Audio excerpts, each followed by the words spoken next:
À l'occasion de ces assises, il faut noter que le président rwandais a demandé une force d'invasion contre le Burundi, ce qui lui aurait permis sans doute de s'associer à ces forces africaines dans le seul but d'assouvir sa soif de commettre le génocide dans les arrière-plans contre le peuple burundais, comme il avait fait chez lui en 1994. Les amis du Burundi n'ont pas tardé à réagir à cette fallacieuse demande et l'ont rejetée immédiatement en encourageant plutôt le dialogue interburundais.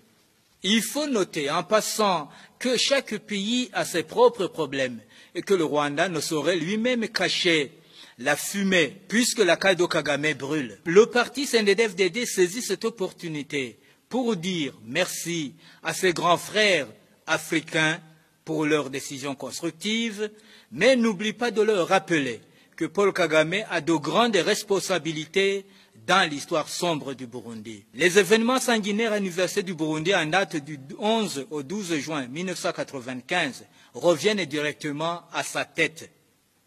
L'assassinat du président de la République et ses deux ministres en 1994 lui reviennent directement sans détour. Le coup d'État manqué du 13 mai 2015 porte sa signature. Le plan de génocide contre le peuple burundais lui appartient, etc., etc. Une telle personnalité, peu importe sa puissance ou sa pseudo-puissance, n'est recommandable dans aucune des démarches de ramener la paix, ni au Burundi, ni ailleurs dans le monde. Je vais reprendre. Les amis du Burundi n'ont pas tardé à réagir à cette fallacieuse demande et l'ont rejetée immédiatement en encourageant plutôt le dialogue interburundais. Il faut noter en passant que chaque pays a ses propres problèmes et que le Rwanda ne saurait lui-même cacher la fumée puisque la case de Kagame brûle. Le parti CNDD-FDD saisit cette opportunité pour dire merci à ses grands frères africains pour leurs décisions constructives, mais n'oublie pas de leur rappeler que Paul Kagame a de grandes responsabilités dans l'histoire sombre du Burundi. Les événements sanguinaires à l'Université du Burundi en date du 11 au 12 juin de 1995 reviennent directement à sa tête. L'assassinat du président Ntaryamira Cyprien et deux de ses ministres en 1994 lui reviennent directement sans détour. Le coup d'État manqué du 13 mai 2015 porte sa signature. Le plan de génocide contre le peuple burundais lui appartient, etc., etc. Une telle personnalité, peu importe sa puissance ou sa pseudo-puissance, n'est recommandable dans aucune des démarches de ramener la paix, ni au Burundi, ni ailleurs dans le monde. Cinquièmement, à côté de cette litanie de forfaits, le président du FPR, Inkotanyi, a fortement mobilisé certains Burundais pour des formations politiques, militaires, diplomatiques et médiatiques afin de diaboliser et d'isoler le Burundi dans l'arène internationale. Confiant de ce plan satanique d'accuser le peuple burundais de son gouvernement de projeter un génocide contre les Tutsis, il n'a pas hésité de menacer le Burundi si un seul cheveu de ces gens-là était touché et qu'il agirait sans demander autorisation de personne. Il a oublié que ce plan qu'il estime extraterrestre n'est que du déjà vu et entendu au Burundi depuis les années 1965. Je reprends.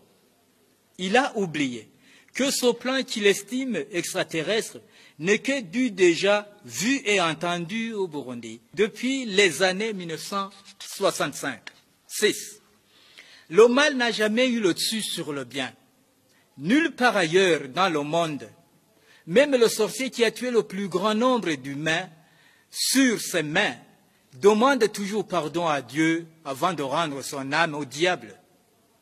Mais encore, les sages nous disent que le mensonge empruntant le chemin de l'ascenseur va plus vite que la vérité qui, elle, passe par les escaliers mais que, aussi longtemps que la vérité arrive, le mensonge crie au secours et s'enfuit. Aujourd'hui que ces associations et organisations dites de droits de l'homme, en accord avec les personnalités qui les appuient dans le monde, courent rapidement pour faire l'apologie du mensonge, et il y a lieu de citer certaines personnalités comme Kagame lui-même et Louis Michel et son fils Charles Michel, Pierre Buyoya, Bernard Mengan, Vitan Shimirimana, Pacifique Ninina Hazwe, Armen Yongere, Pierre Claver Monima, Marguerite Baranchitse, etc., dont la mission principale est de diaboliser le Burundi. Lorsque la vérité sera connue de tout le monde, les amis de la démocratie se demandent si même le Seigneur aura la main légère pour pardonner aussi longtemps qu'ils n'auront pas demandé pardon aux victimes, car la Bible nous dit que ceux qui ne sont pas pardonnés sur la terre ne le seront pas au ciel. Je reprends.